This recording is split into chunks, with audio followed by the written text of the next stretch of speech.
What's up, guys? It's Brandon from Greenie's Garden. We're here today with Shamus. How's it going, Shamus? Morning. And we're actually at Craig's house. So Craig is generous to bring us over to his house. Tell us a little bit about your yard. It's beautiful, man.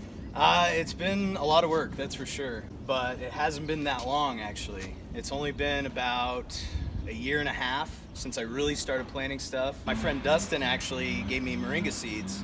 I had no idea what they were at the time. We planted the original 4 moringas, and now I have over 50 trees and garden beds and all kinds of crazy stuff. You'd say 90% of this is 1 year's worth of growth. And probably more like 95 even. Okay. Almost Wow. everything. And some of the stuff I just planted this year too, so.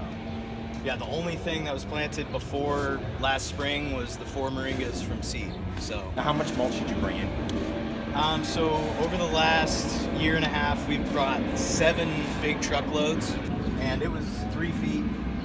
It was a lot of mulch, and it just disappeared over the winter even. And now we just got 1 more. You can kind of see it in piles around the yard. Take us on a tour of your awesome house. All right, well, I mean, kind of just highlight. how much time do you have? Right. This is one of the original 4 moringas, 2 years old from seed. And then over here we have more moringas, Aravipa, the king in the middle. So this is the Aravipa avocado right here? Yes, it is. Wow. So, and that's actually only been in the ground since October.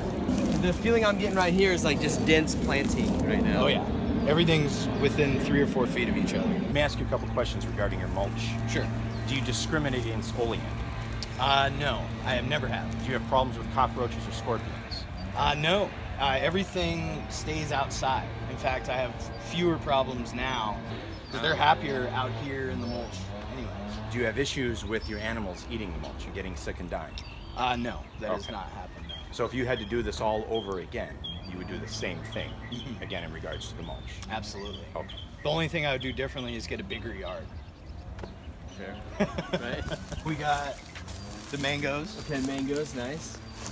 This one actually has a little mango on it. Oh, cool. That was a 3-gallon. It's kind of struggling to stand up, but I don't know. I think I'm gonna leave it on. What do you guys think? Should I take it off? Just let nature do its thing. I'd say so. Yeah, I'll keep quiet. I'll keep quiet. That's the Marcus pumpkin avocado. And so this is a year old. The leaves look really good. Yeah, it looks healthy. It hasn't really grown a lot. My avocados at the Glendale house on flood irrigation, they haven't grown really at all. And they've been in the ground over a year and a half. But what they're doing is they're getting branchier and the leaves are getting a little tougher and they're getting denser in foliage. So I think it takes probably almost 2 years before avocados actually start to grow out. So let's head this way. Let's see what else you got over here. Got a little loquat here. Cool. I planted that right under this moringa tree because this is planted in fall, so it's going to need a lot of shade. Yeah, So I'm trying to get this over. I might still actually have to put something definitely. to block it there. And just FYI, for anyone out there that has planted loquat in the past year or two, they're going to need a good 80-90% shade fabric top and sides the first couple summers. Don't play around with them. You can't overbaby them. Protect them. Protect your loquat trees. Exactly. Greg, what is that? Oh, this is the Redlands White Sapote. That's beautiful. Yeah, so that was the 3-gallon tree too, planted about 14 months ago. It was really small, little whip, and it kind of just splays out. Now, is this the one that you messaged me about last year that when we started getting over 110, it started to burn back? Right. Yeah, it was funny. One day to the next, 110 it was fine, 112, 113, all of a sudden it started crinkling up, and I'm like freaking out, trying to throw stuff over it.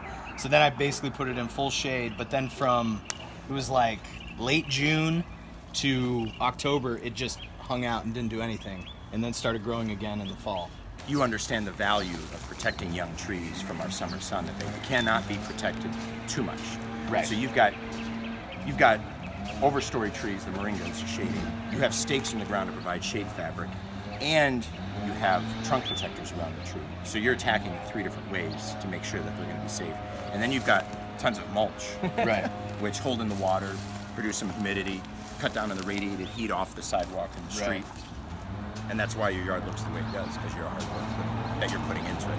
Right. Look at this thing right here. This is the Shangri-La mulberry. Look at the leaves on it. Yeah, massive. Nice. And there might be a couple mulberries. Oh yeah, you can kind of see right there. Might be some ones that are ready. I don't know, we've come out here every day basically and pick them clean, so I wouldn't be surprised if there's none that are ready, because we just eat them all. Here is the Barbados cherry. Nice. This was a 3-gallon too. It's about 15 months in the ground, and it just barely set its first cherries. Yeah. So it's like, oh yeah, you can see some right there. Yeah, too. it flowered all last year, but it never actually set cherries. Look right here. So that's why I was saying you just got to be patient, keep Right. putting in the work. So have you had a Barbados cherry before? I have not. You have not? I still haven't, and I'm like looking at them, like ready to pick them, but you gotta wait. Right. Be patient. It feels right? deep purple. Yeah. To me, it kind of tastes like fruit punch. That's the best way that I describe it. I'm looking forward to it. Hopefully we'll know soon. The Indian thornless jujube. So the green jujube. The green jujube, yeah. Now this was the same thing, 3-gallon, planted last February. So it's only 12 months or 14 months in the ground. I mean, Look at the trunk on it. yeah, it's huge. And we got a huge crop of fruit, probably at least 100, 150 jujubes. Wow. Within, it wasn't even a year old when it set all those. So now it's starting to put out new growth and flower again. You can see. So let me make sure I understand that correctly. You had 100, 150 fruit within the first calendar year Correct. of planting a 3-gallon jujube. Yeah. This thing is, And it requires no sun protection. no, this has been in full sun the whole time. Did you do anything with it in the winter? No, Did you do anything special with this tree? no, So you planted it, you watered it, fed it. you feed it, you give it mulch. Yeah. That's why I have it on the west side of the yard. Everything that's on the outer edge is like, can take the Phoenix heat basically. What is this tree right here? The rainbow eucalyptus. This is the rainbow eucalyptus? Yes. Pink. Wow. Did you get this from this guy? I did. You did? Yeah. How did you know? Man, this is a beautiful tree. You can see it's already starting to kind of rainbow. Yeah, I don't know what you can really pick up on camera, but yeah, you can kind of see it. You look right and here. at the base, I mean, this thing is, it's about three inches thick. It looks like there's a really nice, healthy passion fruit vine. Yeah. Gorgeous vine. Wow. Yeah, that is all one vine, and it's only like 6 months old. So it started here. Right. Wow. And I noticed that it went, oh, it's even flowering. Spreads out. Yeah, there's 6 months old in the ground. Yeah, Wow. it's crazy. And I figured it was a nice way to cover up this this chain link fence, Right. which I wish now I had more chain link fences. Yeah, you can see it's covered in flowers. 1, 2, 3 flowers all over here. And we have so many of those Gulf fritillary butterflies now. The fruit is actually setting, and we're not even like hand pollinating or anything. The butterflies are doing the work. Right. See all the cool grapes you got going on over here? Yeah, so we got black Manuka grape, a couple green grapes. I think that one is the Thompson. Nice. Whoa. Yeah. That's nice. So there we have it. This was originally two banana trees. One from Shamus. It was Dwarf Orinoco and a Lacatan. Both planted, You see that? just little 3.5 foot tall trees with no leaves on them last February. And now it's covered in pups. Both of them are fruiting. It's in this nice protected area by the wall here. But it pretty much gets full sun from in the summer, like, I don't know, 9 a.m. to 3 or 4. And just a lot of food, a lot of water, mulch. So what are you feeding your bananas? Everything basically. We have 2 rabbits, and so we take their bedding and just throw it on there. Compost, worm castings. I throw the 839 at it. I throw humic acid, fish emulsion, liquid seaweed, more compost and mulch, and it eats it up. You can really tell you do feed this thing with everything you mentioned because how lush it is. How Yeah. full and like, did you see how big this is right here? Yeah, let's come see the thickness of The trunk. Look at this right here. I actually have that chair holding it up so it doesn't fall over.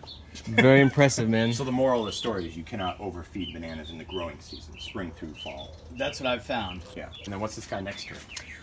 That monster right there is the Tainung #2 papaya. That was a little $5 half-gallon pot from the AZ Rare Fruit Growers last March. And I mean, that trunk, this is more than a moringa growth. I mean, it's just ridiculous. It's So that thing's probably a over- foot wide. It's over 15 foot tall right now, and you've got 20-ish something fruit on it least, Yeah. in a year's time.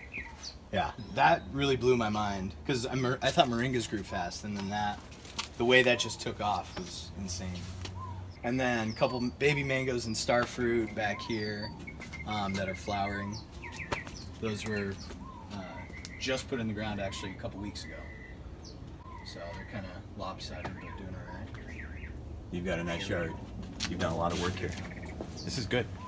All right, guys, we just want to thank you for coming on the adventure today of looking at Craig's yard. We just wanted to thank you for having us today. Absolutely. So Thank you, sir. your biggest keys to success were to feed your trees, mulching them, and again, this is a year worth of growth. Only a year. Only a year. So what do you think about the yard today, Shamus? I'm in a good mood. Yeah? Like, it's a beautiful day. This is what I love to be around. I like to see people that are actually, doing something, taking care of the trees, and it's obvious you've gone well above and beyond anything that, we've helped you with. This is all on you. This It's is all your your work. doing. Yeah. This is nice. It's really nice. It's a lot of fun. Yeah. It's a beautiful yard you have here today. Again, thanks for having us today. Thank you. It's always good to be with you as well, Shamus. Thank you guys for checking today's video out.